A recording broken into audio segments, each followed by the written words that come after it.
Ladies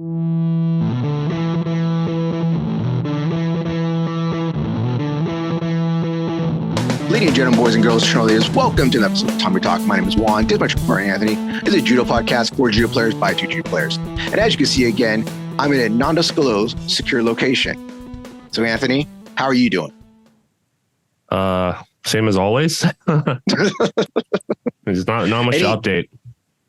Any update with your crazy bulging balls on your wrist and arms? I think I already mentioned I'm not going to be able to have it looked at until after I come back from Ireland.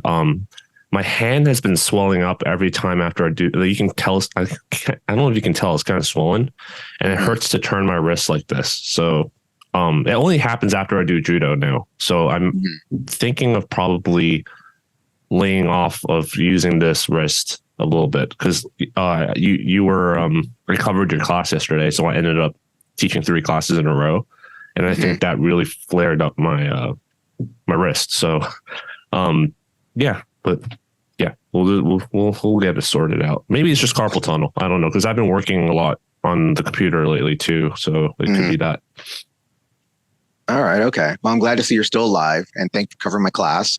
Yes, had a situation happen, so I had to take a day off. But let's get to some interesting judo news. So here in America, as we talked about before, we've been talking about the thing about how the American Judo Alliance has broken up and how USA Judo has been seeming to be using Jimmy Pedro's American Judo system to hold more tournaments. That's one of the big things about the alliance was that, we could have more tournaments. We'll have USJA tournaments, USJF tournaments, USA Judo tournaments, just more things to compete. Well, something that's happened lately, and I've talked about this during our episode, is that I've noticed that Jimmy Pedro's American Judo Alliance, American Judo System, they're holding tournaments now. They're got sanctioning from USA Judo. So they're going to have a big tournament. They're in the summertime.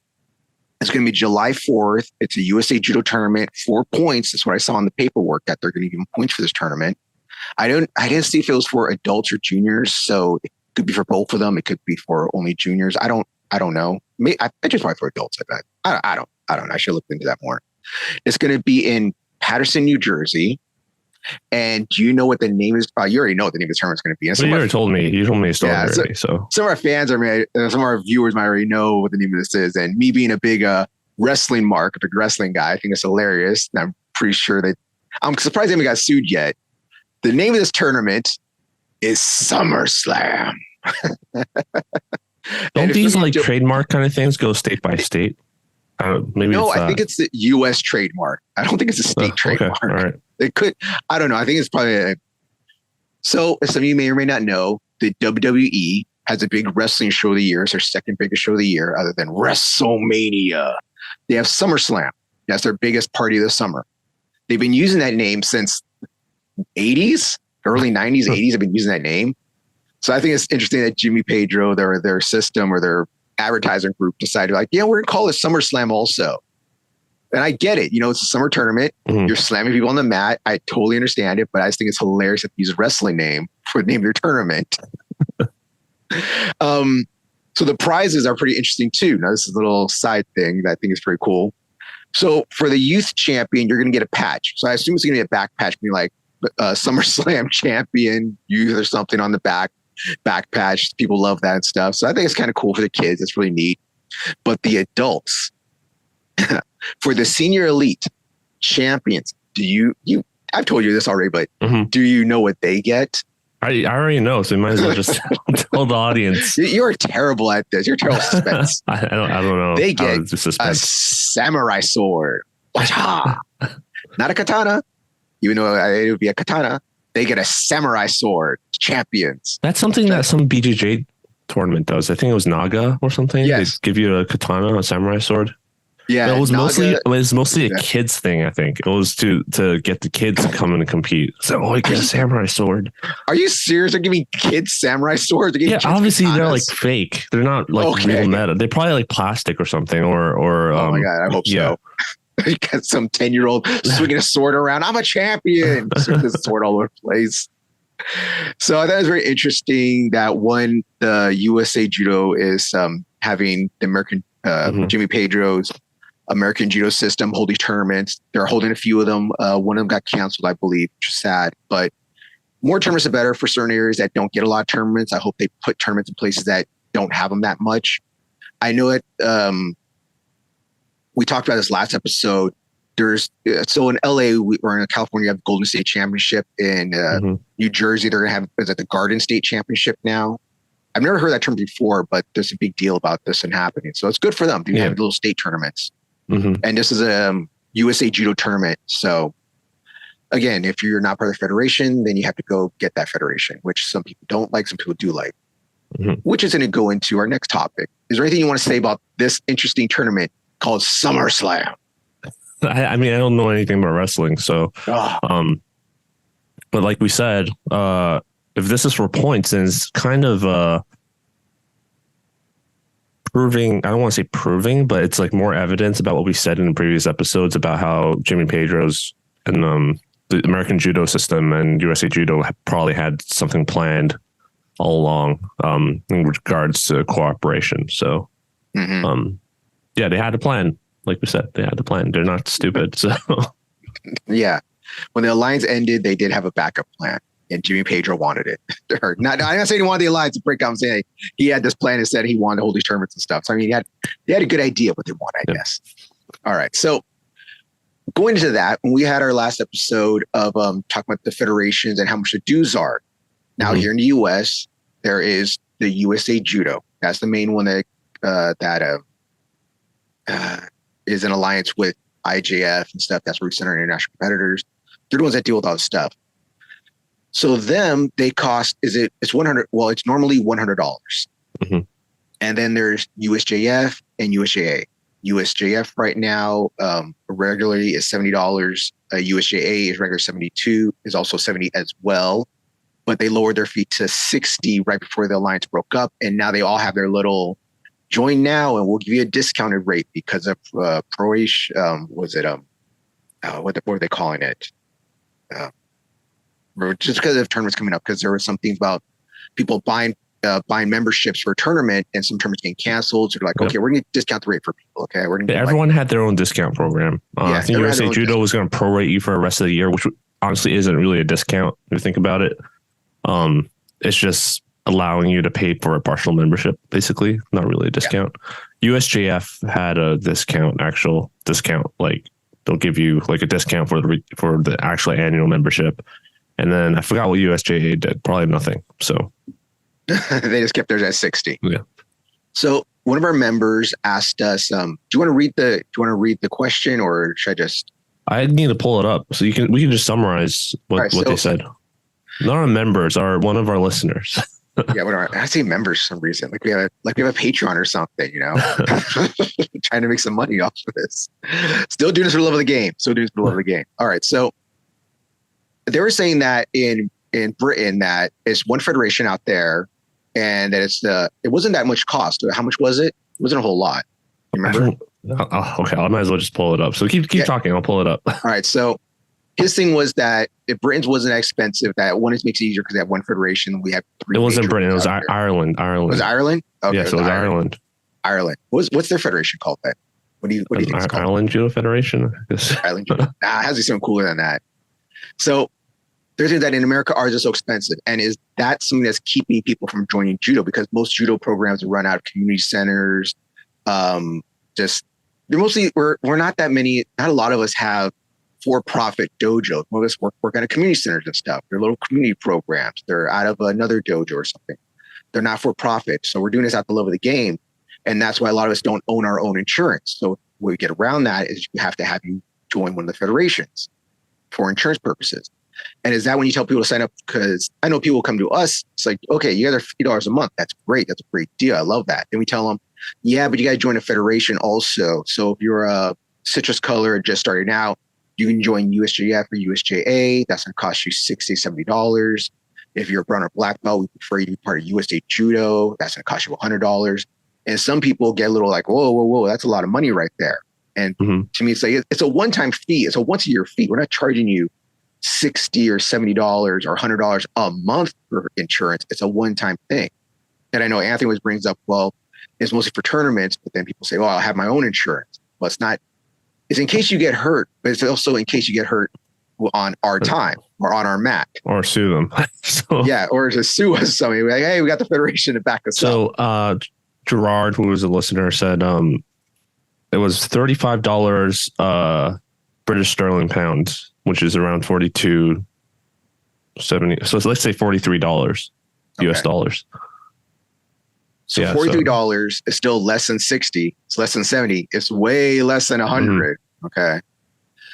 So is that something you think is holding people back? Is that really people discouraging people when they come to a dojo and they hear like, oh, this dojo charges $30 a month, or let's say 30 to 60 bucks a month, and they get told, oh, it's going to cost you another 60 or 70 to join the Federation. Is that something you think is holding people back? I mean, I think kind of, but not really, because this is based off my experience as someone who trained at different clubs, and also someone who does a lot of the signing up of people at our dojo. Mm-hmm. Most people just don't question it, you know. And then the don't question it crowd breaks up into two, which is one, which is like, why do I need to do this? And then two, it's like, well, judo's so cheap anyway, so I don't. This is one time they see it as an annual fee. They just see it as a part of the membership fee. So most people don't even care about it. Nobody even thinks about the organization. Like, the most common question I asked was like, what's the difference between the three? And I was like, how do I answer that to someone that just walked in to sign up judo? It's like, what's the difference between the three organizations? Because we accept all three, right? But another club wouldn't have that. It would just be like, you have to join this judo, this one that we're loyal to. But for us, it's like, what's the difference between the three? Why all three of them cost differently? I'm just like,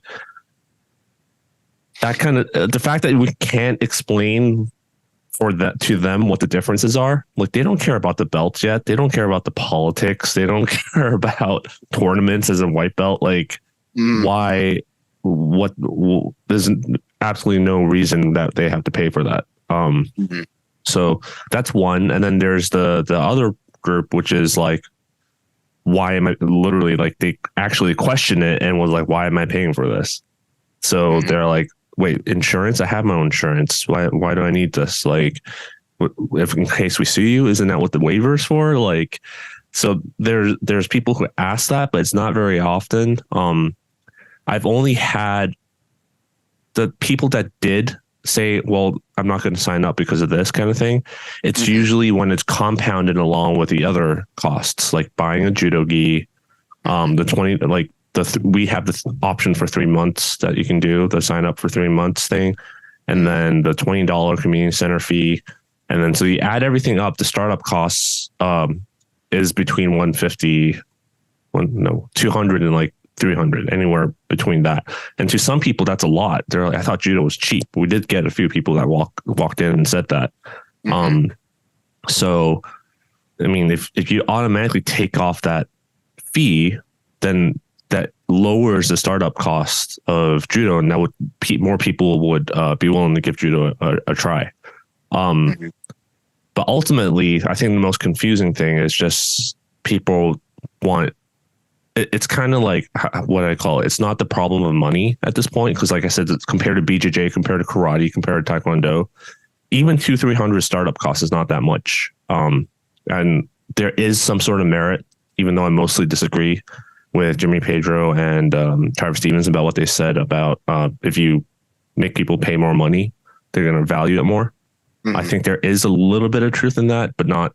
I don't think like just doing that overnight, people will just value judo more, but it will filter out the people that are just like, oh, it's only $20. I'm going to like try a judo class and waste everyone's time. Cause I used to train Wing Chun, and my instructor would have like, he charges a $20 trial class fee. Like if you decide to continue training, that $20 goes towards your membership fee. But if you came in and tried a class, $20, and he's just going to leave, then he just made $20 for you trying a class, basically, because he doesn't want people to waste his time.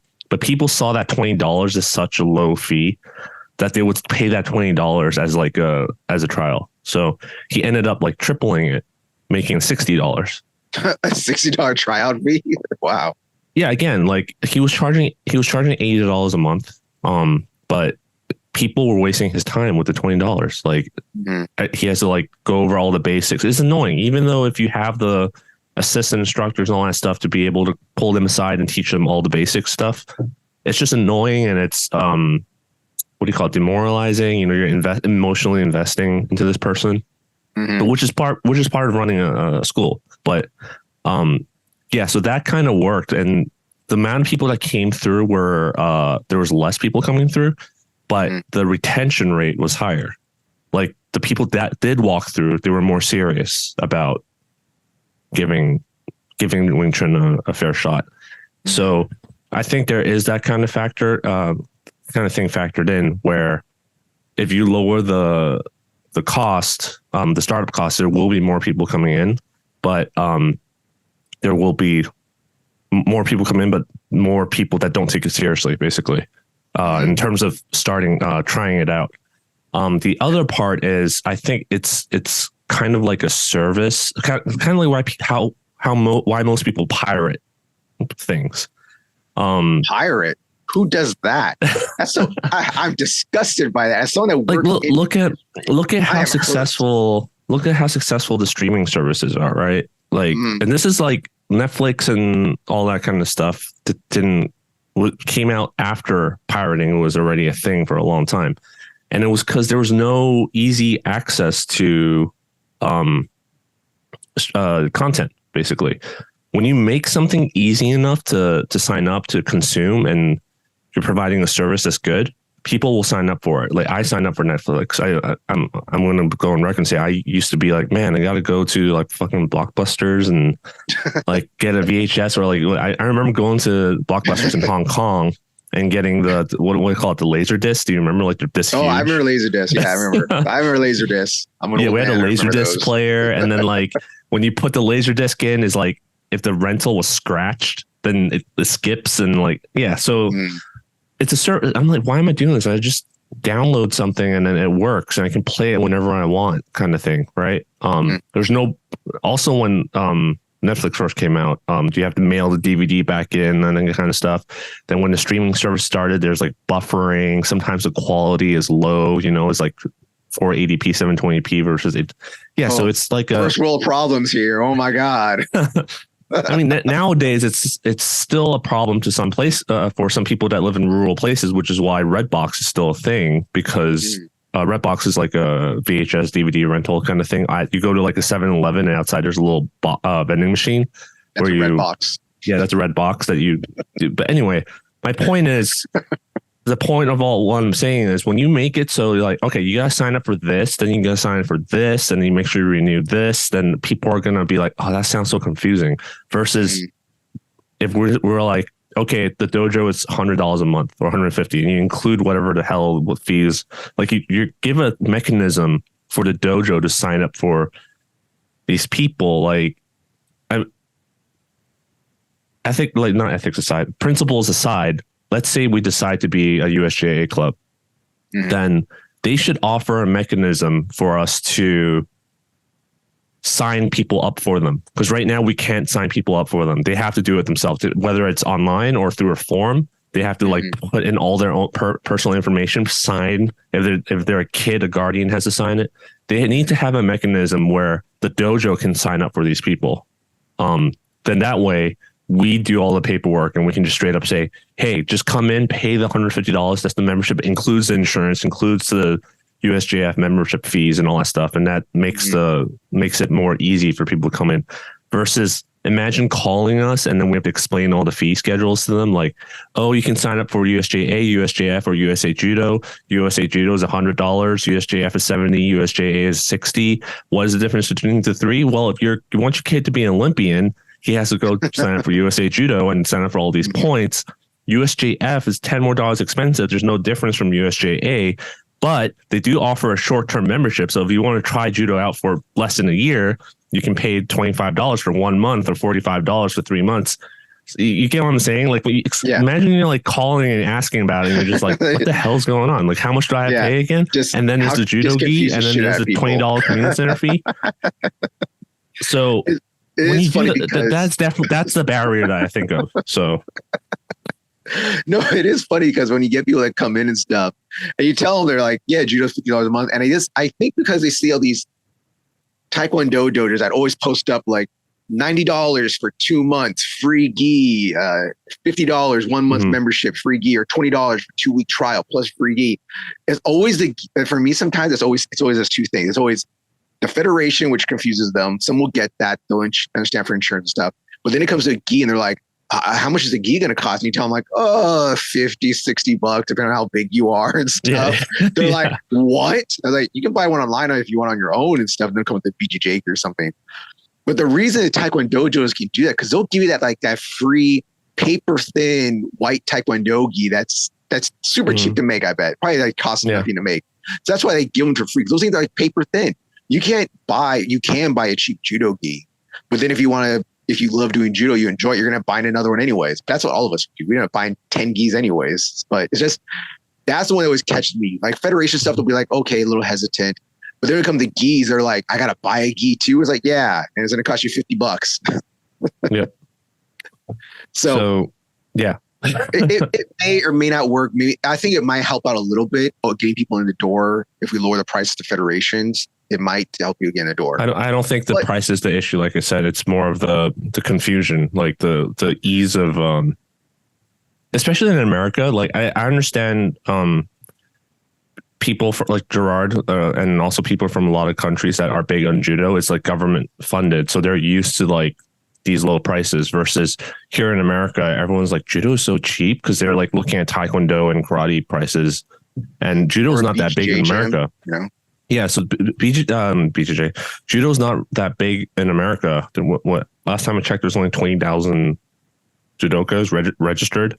So even if you increase another 10,000, 30,000 for unregistered people, but then there's also people who registered, like tried a month and then quit. That for the rest of the year, they're counted as a registered judoka. So got him. Yeah, so I don't think there's that many people here. So people are used to paying more here. It's just kind of like how Starbucks costs more abroad, like similar thing. So so another part of the question, the second part was that, so I guess in his judo federation, there's discounts that come with it. And it's pretty interesting because I'm a SAG actor, and there's supposed to be certain things with SAG that you get the SAG discount. So say you're this judo federation, you're a judo member. That means you get maybe a discount at this judo gi place. Okay, let me do this SAG. So I'm a SAG actor. I'm part of SAG. That means that I go on the SAG website. There's supposed to be certain discount places. Now, most of those places don't honor their thing. That's what happened with me. They don't honor the negotiation. They don't honor certain things. Like I'm supposed to get discounts at certain hotels. I'm supposed to get a discount at AMC theaters. But AMC changed their thing, so now you can't just buy one ticket or 2 tickets. You could buy like a bulk of tickets for like 10 tickets or something now. It's really weird. And now SAG will just be like, oh, well, we're getting rid of the SAG discount, so now just go onto Union Plus and go through there and just go through your SAG membership to get union discounts. So what he was saying is that in his country, that if you join a federation, there are discounts like that. So maybe it's this gi company will give you a 10% off on your gi or 7% off your gi. You get discounts at this place, you get discounts at that place. I'm not sure exactly. What else kind of interesting thing to me is that, do you think if maybe the federations did that, would that maybe increase people joining or get more interest in judo? As far as I know, USA Judo does that. How other than the American judo system, how that's combined now?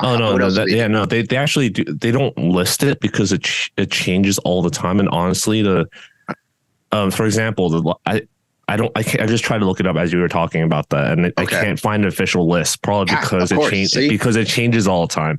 But the most common discounts you get is like Marriott, hotel, airline discount kind of thing. And honestly, the discount's kind of a joke. You're better off like using other discount programs, I think.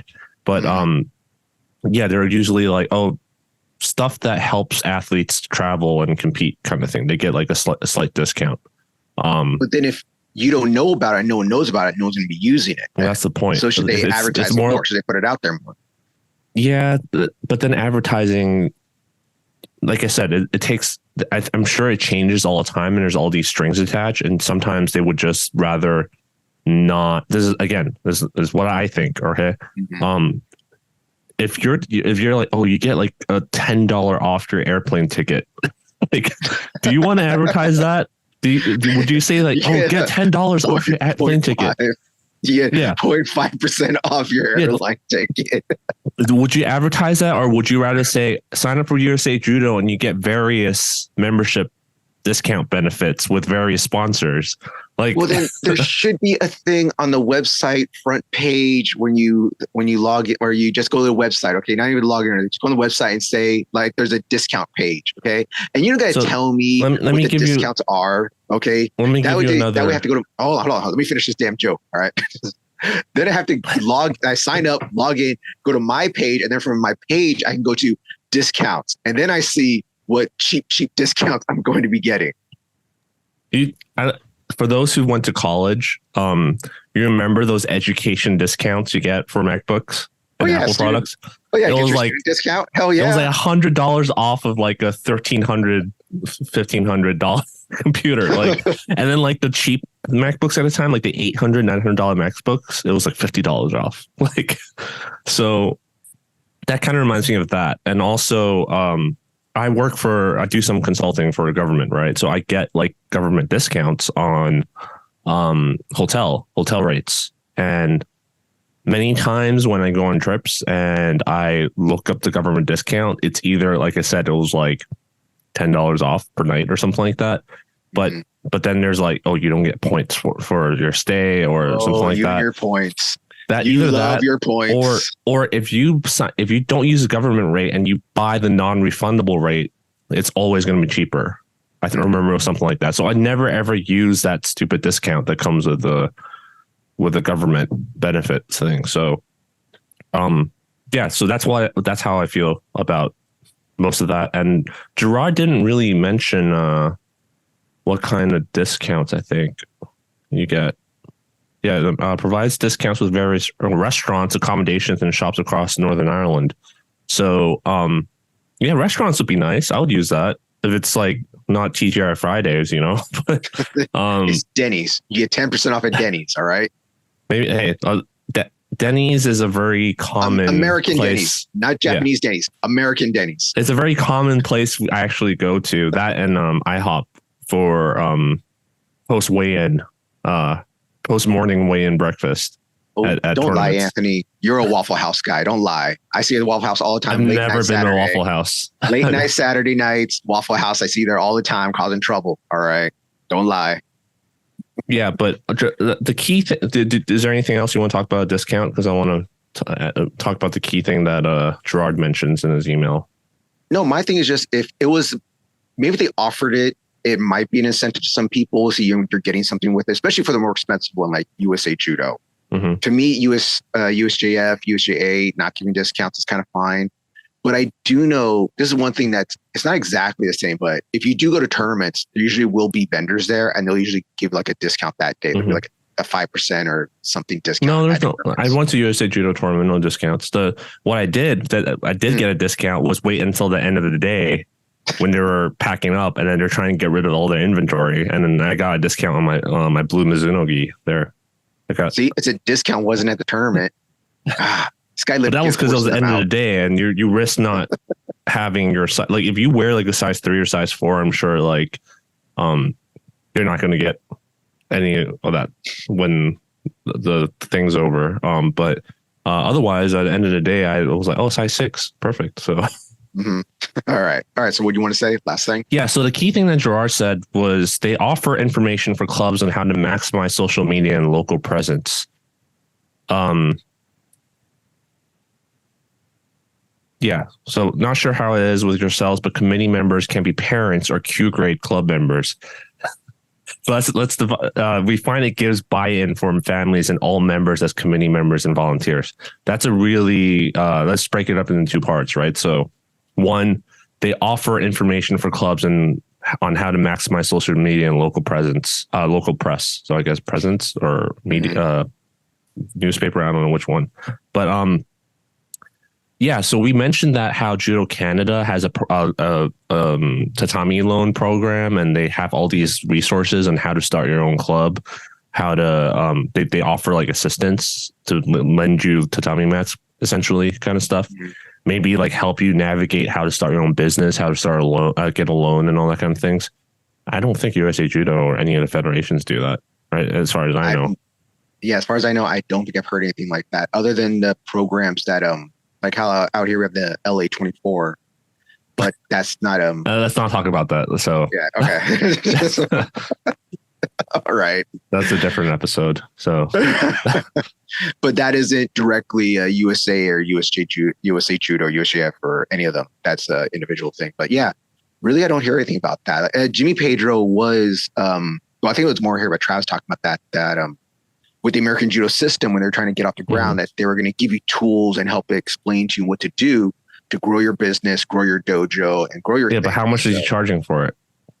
Well, if you join USA Judo, it's part of it, right? No, it's not. It's not. Oh, are you serious? It's not. Oh my God. I'll tell you how much it costs right now. American Judo system. Okay. It's a separate, like, kind of like BJJ Fanatics, Judo Fanatic kind of like purchase kind of thing. Let's see. Consulting, the VIP subscription is $4.99. I'm assuming that's either per year or per month. Like, $400 or $4. Every 400, so it's $500 for a year. If you pay for the whole year. No, that's the VIP. Okay. Wow, they really redid they're not offering that. Wow. Okay. There's only VIP now. Nothing else. I'm trying to find the original videos that they had. Apparently they don't have it anymore. Well, I guess it's just a regular subscription. Coaching, development, refereeing. I guess the consulting is it. They used to sell, there's a coaching course, but there used to be like a business course kind of thing that you can buy. And I don't know. I thought it was like thousands of dollars, but maybe they adjusted the price or reorganized their offering price, like their products. Anyway, so basically it was expensive. Let's just say it that way. Versus if you want to grow judo, like, why would you not spend your money on that versus spending money hosting tournaments? Like, I would not understand.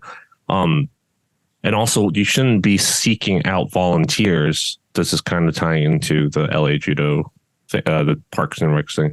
I don't think you should be seeking volunteers, especially from existing clubs, like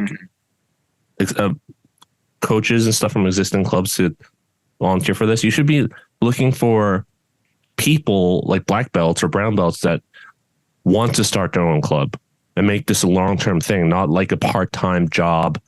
Once the Olympics is over, then fuck off kind of thing. Like, we don't know yet. We don't know yet. Yeah, right, but these are conclusions. Yeah, so why won't they help them start businesses or these programs? I really want to bring on my old sensei on to talk. I keep saying that, but I keep forgetting, because he basically started his own after school program and used community center, and he started his own, I guess, nonprofit or whatever. But you need to work with people like that, not start a program and be like, hey, by the way, who wants to like work for like $20 per class? It was like it's $20 an hour, not like an hour and a half or something.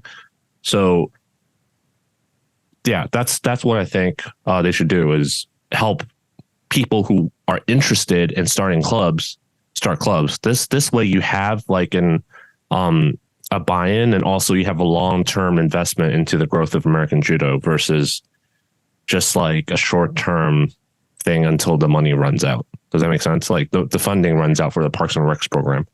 But this is before this is assuming that the money is not earmarked in a certain way, the money that the Olympic Committee gave the USA Judo and City for this. But anyway, that's where our membership fees should be going, not hosting tournaments. So, or whatever I don't know how the tournament finance works, because as far as I know, some of them make money out of tournaments when they host it. So, yeah. Or even teach people how to host tournaments. Like, do you need a black belt? Do you need a black belt to host a tournament? Do you need to be 6th Dan and past Olympic team member, Olympic coach to run a tournament? I don't know. I think that you just need someone with good organizing skills. You have to know 3 katas. Okay. You have to win at least one world championship. The new kata, the new kata is going to be how to host a tournament kata. It's a tournament no kata. Tournament no kata. Yeah, but it is. So I don't know. It's kind of tough because you want to draw people to your own dojo, not draw them somewhere else. So that's why I see these programs having troubles. Well, at least here in LA, having a little. Well, that's the conflict of interest and crab in a bucket mentality that we talk about. Yeah. It's like someone wants to open a dojo 10 miles away from you, and you feel threatened, and I don't know. That says something about dare you be 10 miles from me. It says something about the insecurity of your ability to run a school or as a teacher, I think. So, so I think it's always the weird thing about it, like I said, it's just, I don't know. I don't want to get into it too much because I don't want to get people mad at me. Like I care. Yeah, but what do you think? Because you talked about recently about getting more involved at running tournaments, possibly at our dojo or or some to start like a Hollywood Judo tournament, annual tournament or something like that. So what do you think? Like, do you think? Well, my thing is that since I'm getting older, I'm not going to be competing for as long as I want to compete as long as I can. Like right now I'm in training to go to Golden State Open.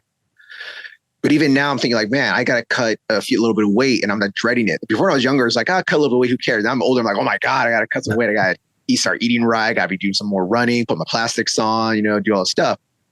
So I'm like, as I get older and I'm not be able to compete, I want to do something else, maybe help out our dojo and help out the community of here in Los Angeles. And one thing I love is how Mojica has 2 tournaments every year. And I was thinking, why can't we do something like that here at Hollywood? And I was like, we can use our main mat, get 2 more mats. And this is one thing I was thinking also is just, I wanted to promote judo for everybody, but in a better way, in my opinion. And one of my things, like, I see kids, we always complain about how there's no adult competing in judo. Teenagers don't compete enough in judo. Well, it's because teenagers and adults don't like waiting all day for the kids to go. And then they get up at halfway at like 3 o'clock or something, 4 o'clock. We're finally competing. The refs are tired at that time. The staff's tired at that time. And you see people winning with like, oh, that's barely a Wazadi, whatever. Ippon, he went down. That's a Coca. Doesn't matter. Ippon, I'm tired. I want to go home. So one of my things was that I wanted to have like a 2-day tournament or have one weekend's going to be the adults and teenagers. One weekend's going to be for kids. This is something I want to do that I think it will help promote judo in my eyes. I think that'd help out a situation because people always complain about we don't have enough kids. We have enough kids. We don't have enough teenagers and adults. So let's make it easier for teenagers and adults. And that was just something that I was thinking about doing later in life. And we talk about buying mats and stuff, how much it would cost to buy mats. We have at our community center, we have our dojo. We also have the main hall. And we have spaces here at our dojo that I think we could absolutely use. And if I ran a tournament, I would use like every space of this place pretty much. Because I would use our main hall, put 2 mats in there most likely. We have the stage where I could do all the staging at. We have the annex building that we could do all the food and have people sit down and hang out at. We have nice bathrooms. Okay. We have to have some bathroom monitors to make sure they stay clean and an actual locker room. So people don't have to be changing their clothes in piss-filled floors. All right. But this is something I'm thinking for later to promote judo. Like this is still, for me, a long ways away. Like still I'm my 10 years away still before I plan on trying this, before we're going to try this endeavor. And Anthony, guess what? You're helping me with this. All right. I don't know about that. Guess what? You're doing this with me. All right. It'd be I was more thinking of like, if let's say a parent of a child just retired and he wants to hold more, or even a grandparent of a child retired and was interested in judo, only did judo for like 10 years as a kid or never did judo before. What if they're like, I like what my grandchildren are doing. I want to start hosting tournaments. They're not going to let you host tournaments. They're going to be like, go volunteer to work at a concession stand. The tournament this other guy, 6 Dan guy is hosting or something. But for something like that, I would say if we have one of our students that his grandfather enjoys what we do, enjoys how we're teaching, and gives us donations all the time. If he came to us and said, hey, I want to help out with one of your guys' tournaments, I'd be like, great. We have our little in-house tournaments. If he said, I want to do some more grander, I'd be like, let's talk about it. But it's the thing, you have to communicate and talk with the dojo you're part of. And we've had people that are, we had an older gentleman that his wife was part of the community center's choir that did judo when he was younger. He used to come watch us all the time and have like, just come watch, hang out, have a good time. if he wanted to help out, I'd be like, you can do anything you want off the mat. If you want to get on the mat, be careful, please. But I want to bring people in. Don't be scared to ask if I can help or there's something I can do. You're gonna, what's the old saying? You're gonna miss all the shots you don't take. So if you don't ask, you don't know. And that's my thing. Like, yeah, they can't do it individually, but work with your dojo or work with a dojo that's near you or something that you like. Like you're super nice. You go train at another dojo on Thursdays and you even help them with their in-house tournament. Did they ask you or did you volunteer? I volunteered to help. Yeah. Yeah, because you're a nice guy. See, you're helping people.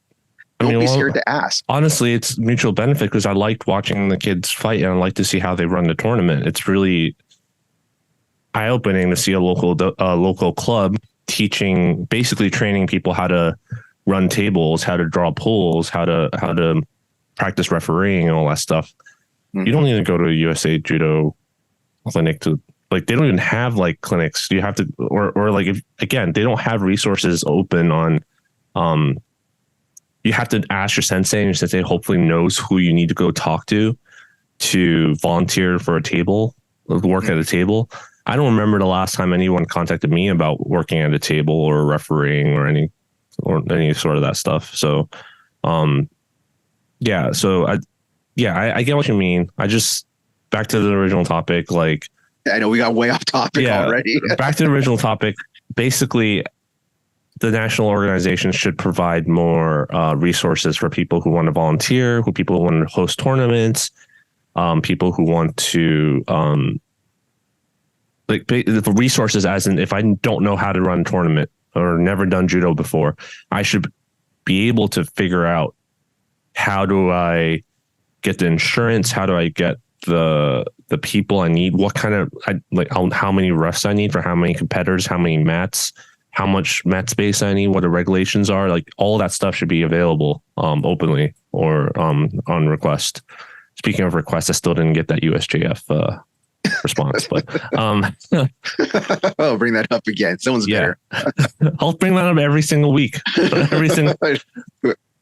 Every week till they send it. We should make that like a special segment, like in the beginning. Like, by the way, as of today, I still have not received response from USJF. But as of 1 month now, they have yet to respond to us. Yeah. So, let's see. So the second part was basically committee members can be parents or Q grade club members. So we find it gives buy-in for families and all members as committee members and volunteers. I totally agree with that. Like, I guess like you don't want like little Johnny's mom being on the athletes, like Olympic athlete committee or something, like that doesn't make sense. But stuff like hosting tournaments, right? Or training referees or rallying how to get volunteers together or marketing or donation drives kind of things. So those kind of committees, school outreach programs, like you don't need judo to a black belt to do that. Like, no. So, no. But there are also things, or for me, I totally have no problem with a parent or someone from outside wants to help out and stuff. It's just, I hope that they understand judo, because I've seen a lot of people that don't from other dojos that allow outside parents that have never done judo before, like start coaching or take, like there was one time. That's what I'm saying. Like they can't do stuff like that, but then they should be able to do stuff, like I said, like raise donations, run events, organize like clinics, like get people, like maybe like organize people from dojos nearby for some events, like come up with ideas for events, like marketing. I already said fundraising. So yeah, like stuff like that. So, and also they can just be part of the process, and they don't have to hold a committee position. They should be able to provide input and feedback and all that kind of stuff. So, but I think right now you have to be a USA Judo member to even vote. And then even then, like depending on what you're voting for, there might be additional requirements, like whether you competed at a high level before as a kid, like cadet junior levels or senior, or whether you are a Shodan. So it's like, what do you call that? People would pay for a membership. I know online some people said this is basically a taxation. Like this is like basically a tax. You're paying for a tax but you're not really getting much back, and so it's like taxation without representation. So, hey, you can vote, okay? It's as long as you can vote, it's not as long as you can vote, yeah. Because I remember I got confused on that with the big we talked about on one of our past episodes, the big USJA thing, because we weren't part of it, but our dojo was, because Sensei Fleet was in charge of running the election and stuff. So people were coming after us and talking to us and sending us messages and things like we knew everything. But when I got confused, I thought only black belts were allowed to vote. And then I had a brown belt ask, like, "Oh, Sensei Juan, I got an email about this." I'm like, "You got an email about this?" And then I got like a citrus color asking me about it. Like, "What do you got? How did you get the email about this?" But with that one, like, they're open to any members, which I thought was only black belts. So it's not, you're getting representation because you're allowed to vote. It's just person you might not want to win. It's just like any election when it comes to things like that, you know? Yeah, I don't remember. I was Googling one day. I forgot which it's either USJF or it was like Judan or something. So one of them, where I was reading the election rules, the bylaws, and basically your voting power is determined by how many members you have, which would make sense if that's why people are like, "Oh, you need to sign up for USJF or whatever to join the dojo," because then like they're basically adding more voting power. And I think also if you're a black belt or for each higher dan rank you get like an extra vote or something like that. Like, I don't remember what the rules are, but that sounds like, I don't know. I can see why they're doing that, because people who know judo should have like a stronger say, I guess, on judo related issues like coaching. But true. Yeah, I can see that. And athlete development, but I don't think they should have a stronger say on how you market judo, for example, or fundraising. So, yeah. But the question asking about like, should we allow people to do this and should be open? And I was like, yeah, I think so, but it has to do with judo. I don't want just a parent that just starts to be, well, I'm in marketing, so I should tell you guys how to do your stuff. You know, I don't want a parent that's been coaching football their entire life come and be like, I know how to coach football, so I know how to coach judo. I think that my only thing is that they have to understand and know judo and get judo, you know, because combat sports is something totally different. Yeah. Like I can talk to a wrestling coach and we have understanding, but a tennis coach is going to come in and be like, I don't think you understand how hard this mat's being thrown. You know, it's just, I think they have to have context of what they're getting into. But again, just ask. If you want to be part of something, just ask. What's the worst you're going to say? No, you know, whatever. Yeah. All right. So you want to go on to the next question? But you said just ask, but part of me is like thinking they need to make it more open and welcoming. Does that make sense? Like if you're asking for people to volunteer, why would you make volunteers ask to volunteer? You should be like, hey, we're open to volunteers.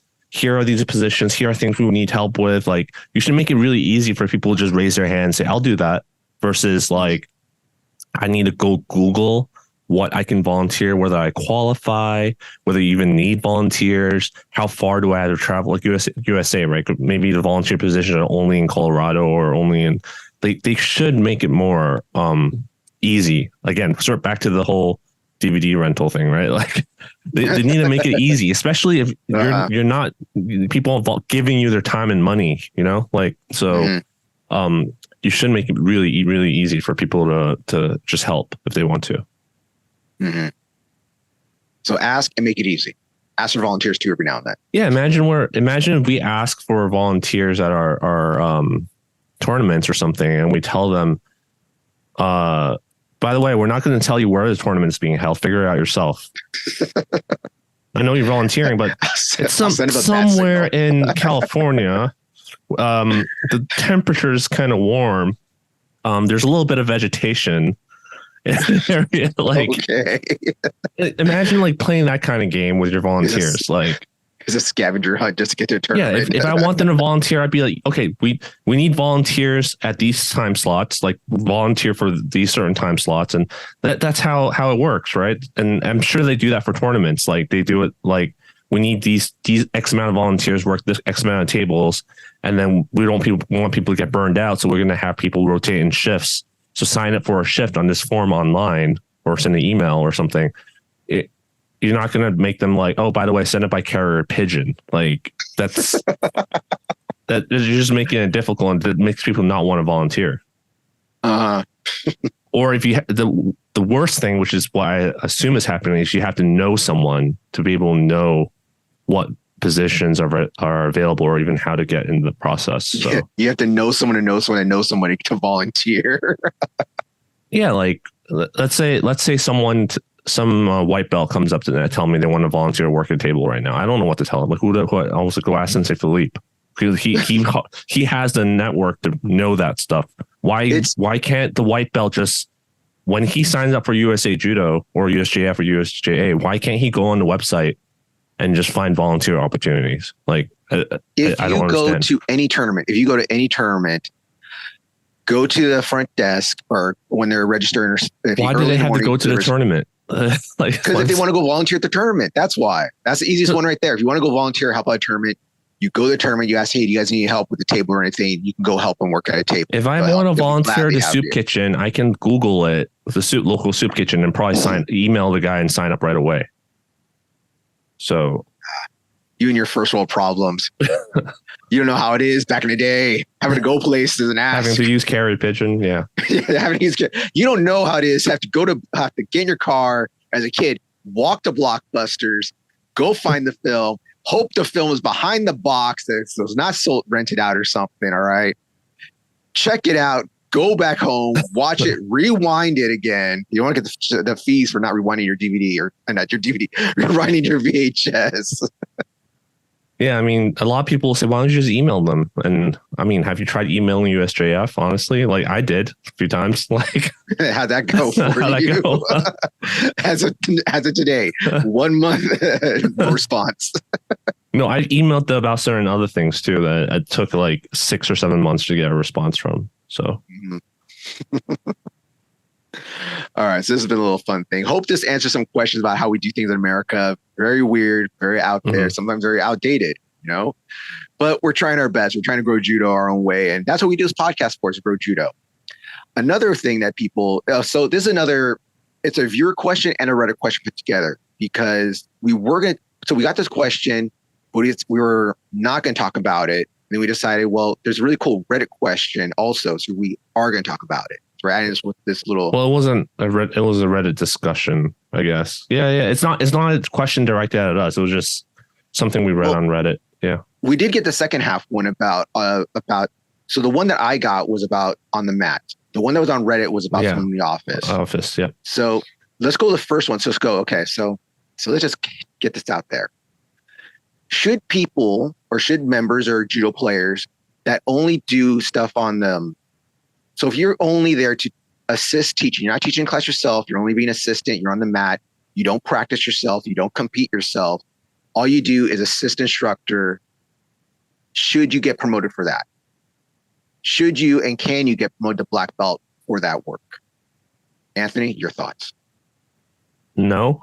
And that's the episode, everybody. We're done. Yeah. No, it goes back to what I say, like the belt, in my opinion, the belt represents your club, your sensei that gives it to you.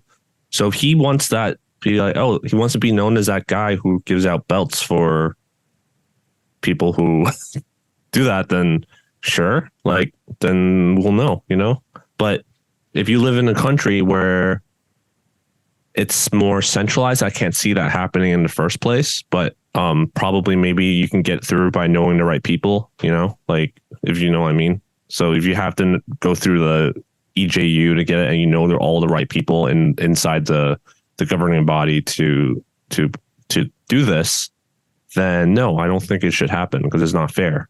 But that's the wonderful thing about judo, is you get exposed really fast. Yeah.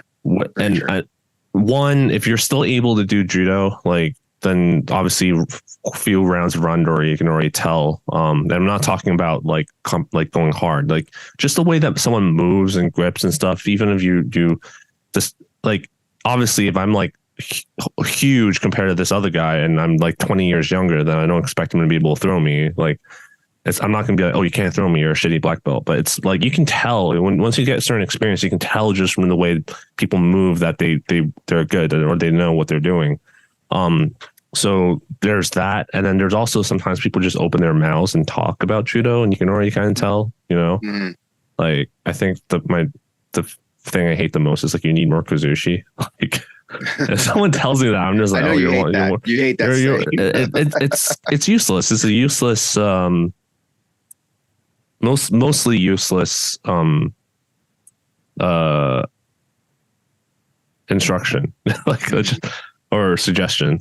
I can't think of a good analogy, but yeah, it's just kind of like, yeah, but yeah, so you can tell whether someone is a black belt via knowledge or black belt via time and grade, because then they'll be old as hell, or black belt via like competition. You can tell right like within a few hours of spending time talking or training with the person, I think. So I don't think it's a huge problem. And the times that I have seen that happen, like it hasn't been that bad, like the guy is maybe like a mid or high brown belt, or maybe like a low, like not so good black belt. They're still like a black belt, but it's not like they're a white belt level, doesn't know anything and got a black belt kind of thing. I haven't seen that happen yet. And again, I don't think it's a huge problem. It's just like, worry about your own training. So now, for me personally, I'm not a fan of, if you're not putting into work, I don't think you should get the promotion. That's just my thing. So when I see this happen, and I've never seen it really happen from brown to black. Personally, I've never seen it happen. What I have seen happen, though, is say it's a parent or someone that's an adult that helps out with kids or teenagers. Oh man, you're gonna get. I'm gonna get some heat for this. Yeah, because you're making it really obvious who we're talking about when you've. No, I'm not talking about our dojo. I'm talking about another dojo. I know you're making it really obvious which clubs we're talking about. Because I'm not talking about any clubs. I'm saying this is what I've seen. This is what I've seen. I think it's weird to me. I think the excuse is sometimes kind of weak. The excuse is that, oh, well, this person's an adult. I can't have an adult wearing a yellow belt, orange belt, or green belt helping out kids at the same rank as them. And I get that. I totally understand. I totally get that. That is still no excuse to put a brown belt on somebody. Okay. Because now that person has a brown belt, and now that person is a brown belt. And they're not going to explain to people, oh, well, I'm a brown belt because, I know I help out this kids class, and it looks bad for me helping out kids, but I'm a green belt also, or a yellow belt also. It looks bad that way. No, they're a brown belt now. So they're going to whole thing where they're going to go to other dojos and be like, oh, he's a brown belt. They're going to expect a certain level out of them when they probably still are yellow belt or green belt or orange or blue, whatever citrus color they're at that point. They're not at that level. But the excuse of, oh, well, they teach and it looks bad for me having a parent or an adult volunteer having a green belt at the same as the kid. I don't like that excuse. I used to have a friend of mine help me on my karate class. Okay. He was only an orange belt, but he understood things better than these teenagers did.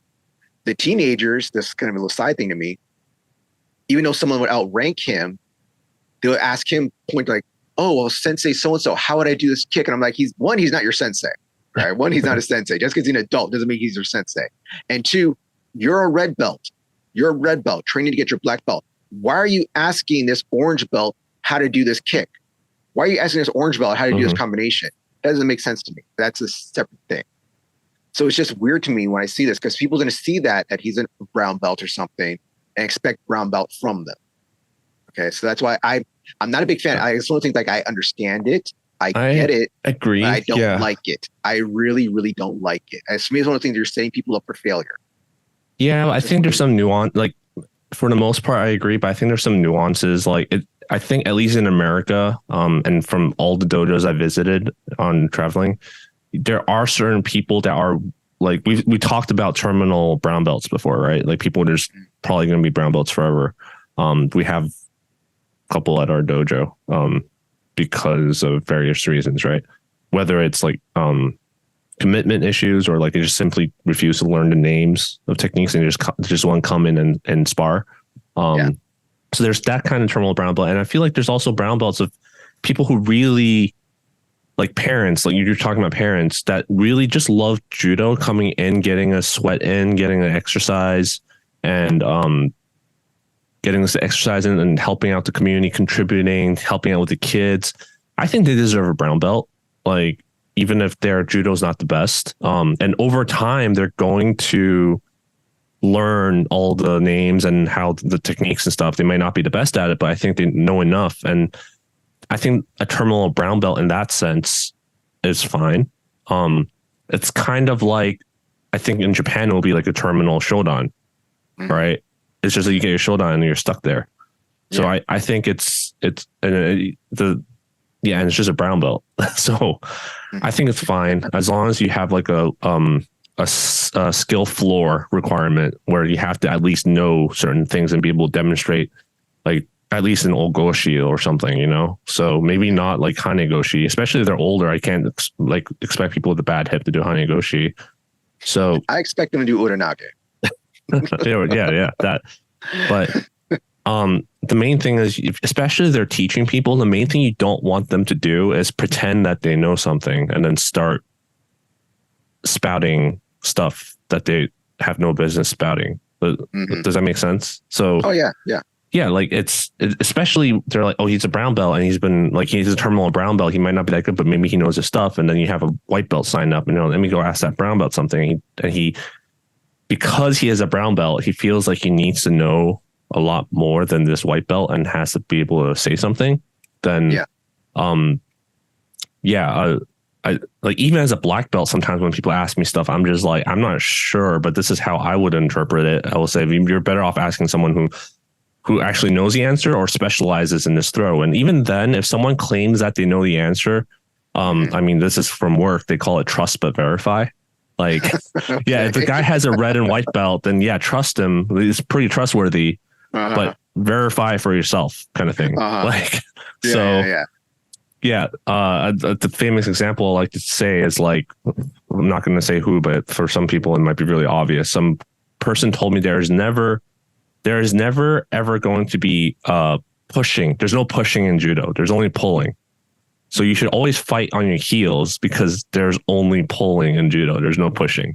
So always go fight with the weight on your heels. That's what someone told me. And this guy has a red and white belt. And when he told me that, I was just like, okay. Like, really? Well, since I'm in his class, I will try it out during Randori.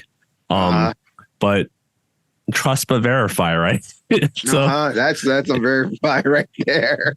So you can't, that is called in logical fallacy is called appeal to authority, which is why which is like someone has an authority as an authoritative figure, so they must be never wrong. So that's appeal to authority, which is really common in the BJJ community, by the way. This guy's a black belt. He must know everything about vaccines, for example. Give Anthony heat now. Andy talking about me getting heat. Anthony right there. So jump into the fire. Just jump into the fire. But I'm not talking about that where it's where you would know stuff outside of your expertise. But even within judo, like this guy's a judo 6 dan and above, telling me to fight. I've never ever had any martial arts training where they told me to put my weight all on my heels before. So, I mean, I was trying to think, like, is there any martial art where you maybe find sumo? Maybe no. But maybe. So again, there's always a chance that he's right, or maybe it's a very situational thing, or maybe I misunderstood what he said. So there's always that chance. But I clarified. I'm like, wait, you're telling me there's never ever pushing in judo. There's always only pulling. He's like, yes, and I'm like, okay. So, so the rank thing, like I said, shouldn't be too big of an issue as long as you have a skill floor. And the important thing is you make sure these people don't misguide other people on other stuff. So, so for me, which is the problem I'm worried about. Back to the office thing, like, well, that's not the volunteer thing. The volunteer thing, not the office thing. Yeah. So. To me, it's like, I get brown belts. I get it sometimes. I'm not a fan of it, but I get it. I understand it. But to give someone a black belt just for assisting, not even coaching, just assisting on the mat. They don't train themselves. They don't compete. It's someone that just just helps out at the dojo, giving them a black belt. They better have done like the kata. They better be like going to reffing. They better be doing Koshi certification. Like you have to get all the certifications. Like you have to be like doing everything around you can do except competing and doing stuff on the mat. Like to me, it'd be like very strict of like, okay, you have to do all this. You jump this big ass hoop. You jump this big ass hoop. So you're talking about people who don't train at all, though, basically, and don't get. Like you're talking about assisting in judo. So they're still they're still participating, and refereeing and volunteering to all provide time and grade reduction, which I'm okay with. I think. But I think the second part you want to discuss was basically people who literally don't train at all and just that'd be the second part. That was the Reddit question. Okay. So it's just to me like you have to go on the mat and do stuff. So like I said, brown belt, I get it. I'm not a fan of it, but I understand the situation. I get it. Okay, I don't like it, but I'll live with it. All right, compromise. What life is all about, compromise. So the second part of the question was that we have it was a Reddit question. So it was about if somebody only does office work. Because the right question was that there's someone at my dojo that only does office work. Was they going to get promoted to black belt or going to get another promotion to black belt? Was it? Get promoted to black belt. So they went. I think they went from Yonkyu or Gokyu, which is like third or fourth Q, which is depending on your federation, it's like orange or green belt or blue belt, to black belt without stepping on the mat for over years. So it's a very interesting Reddit question because. You feel for people like that. You feel people that can't get on the mat. You don't know if it's like health related, just back hurts, feet hurt, arm hurts, something they can't do it, but they want to be part of the dojo still. So that you feel for them because they want to be part of the dojo. It's like, I'm going to go do office work. I'm going to sign people up. I'm going to do some office work, do other things, do things around the dojo. But if they never get on the mat and they're not doing any of the work and they're not even doing the coaching and other stuff like I was saying before, I don't think they should get a black belt. They can get a gift certificate. They can be praised. They can get like a handshake, get a gift. Like I said, give them something. A plaque. Not a black belt. A plaque, maybe. Yeah. People love plaques. I love plaques. Who doesn't love a plaque? Give them a medal or trophy. Ooh, a trophy. I love trophies. Give them that. But they don't deserve a black belt. I'm sorry. Some people might get mad at me for saying this. It's like, when I do my part, but you're not doing your part on the mat. There's no black belts in office work. Might be. I don't think so. Are there any black belts in office work? Someone let me know. Yeah, I mean, there's honorary black belts. They're just given out all the time, right? Keanu Reeves has one. But even those ones scare me because you get the guys that are honorary black belts and like, but take it to their head. Here's what I want to ask you: how many times have you seen someone given an honorary black belt actually wear it on the mats? Keanu Reeves, Sean Connery. He's never worn it on the mat. I'm going to name another name, but they know us too well. No, I just think people who get honorary black belts aren't they're the type of people who deserve that honorary black belt and don't wear it on the mat, Like I realize it's a different thing. If you give someone an honorary black belt, are you actually handing them a black belt? Because they could put that black belt on. They could, or you but get a certificate. I think that's something that they would just hang up, I don't know. I think people are kind of like an honorary doctorate, on those universities that give it out. Yeah. You wouldn't like, you wouldn't say like, I went to like get a PhD, right? So I think that's complicated. I agree. If you have to at least step on the mat, I think you don't have to. You just have to show up. I think some people say you have to at least do some uchikomis or nagekomis. I think you just have to show up and participate. Like do some newaza with people or like help out the beginners. Like I think you just need to show up and do your time and grade. So because exactly. A lot of people will be like, well, they're not doing judo, blah, blah, blah. But for me, it's like, you're contributing to judo because that's basically 6 dan and above. That's basically what it is, right? You're contributing to. You're teaching, you're coaching, you're writing books, making videos and stuff. There's other things you can do, but they're doing judo. Yeah. Now, so something related to judo, like just has to be. You can't you can argue office work is, but I think you have to be on the mats. I definitely think you have to be on the mats. You can't argue office work is judo. No, I'm saying you can argue office work for the judo club is contributing to judo based off of the previous what we said about giving back, contributing to judo. But yeah, I think definitely you have to step on the mats in one way or the other. In your dreams, maybe. You gotta get on the mat, do some uchikomis at least, do some randori. But there's other things you do. If you're too hurt or injured, or like there's something else you can't do, like you can't take falls no more, and you can only do office work. Like I said, you can go be a ref. You can go help out with the kids class. Help out with the kids class. Yeah. What's a kid gonna do? Throw you? Nah, kick the kid out of the Ashiwaza the shit out of him. All right. Yeah. But okay, so like I don't think there's too much to talk about that. It's not very. We both feel the same about it. So it's how do you even defend it? Is what I'm saying. I don't know. Let's hire someone to work the front desk and give them a black belt after 2 years. Let's hire some intern. At least 5 years. Okay. You have 5 years of office work. Here's a black belt. Here's your Shodan. Good job. Yeah. So with that aside, what do you think about having like just like honorary black belt, right? Like that, but something that is different. Like what do you call it? Gracie combatives or whatever. They do a thing called like Gracie. It's like a self-defense belt, and there's like a white stripe through it, like a white line, kind of like the white line through the women's belt in Japan that they sometimes still give out.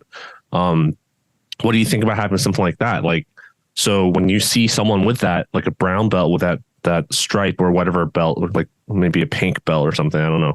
When you see that, they're like, okay, they've been around for a while, but they're just not like a fighting like thing. Also, like another thing that BJJ does is, the black belts, they have a red bar usually. I think like there's some schools do a white or a blue bar, which denotes they're not an instructor. They're just there to train, or they're only a competitor.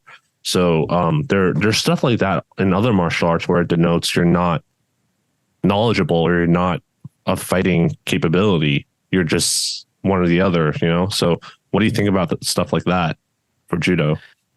See, I think that stuff is interesting because I did have a talk because I've seen a lot more videos, a lot more pictures of people with white bars. I was like, what is this white bar? I've never seen this before. Where does this come from? So I asked a friend of mine, like, what is this? And I asked you and asked some other friends, like, oh, it's because they're competitors still. I was like, so why don't they just wear the red thing? Why do they have to go with this white bar? And they're like, no, it's to show. But I guess it's kind of like how if you go to a clinic and you see the older gentlemen wearing their candy cane belts, like, okay, I can't go get him. I can't go grab him. Because usually they're just there to help out, assist, and watch. They're not there to compete or not compete, but not there to like be thrown and do things to or get things done to them. To me, I have no problem with someone being a casual judo player. I've always talked about it's okay to be a casual judo player. I'm so traditionalist. I'm so old school. I don't like these changes things. Like I'm not a big, I might get heat from this from people outside. I'm not a big fan of the checkered belt. Okay. I'm not a big fan of the checkered belt. So when you get your 4th, 5th dan, you get this weird checker belt. I thought, yeah. I'm not a fan of that too, but I'm not a big fan of these other, and this is an American thing because America has too much freedom. People always say, I've seen some other people out there changing up their black belts different ways now. It's just, they have their black belt with a bar or a stripe on it sometimes. I was like, what is that? We don't do that in judo. So I'm kind of old school that way. So I wouldn't want to change something be that, oh, okay, so I'm a black belt, but I'm assistant or I'm something else. I'm going to have a red stripe on mine, like a tongue. What about brown belt? Let's not say black, but just start with a brown belt. A brown belt. Okay, so if I'm a brown belt with a white bar in it or something, white stripe or I'm talking about a stripe along the whole belt. Yeah, I know what you're talking about. Like the women's belt or like a tongue sudo black, a tongue sudo 4th dan belt. So I know what you're talking about. I'm just old school. I just don't like that. You can just tell someone, hey, I'm just a part-time man. Hey, I'm just casual. Tell people that. I think it's easier to say that than to.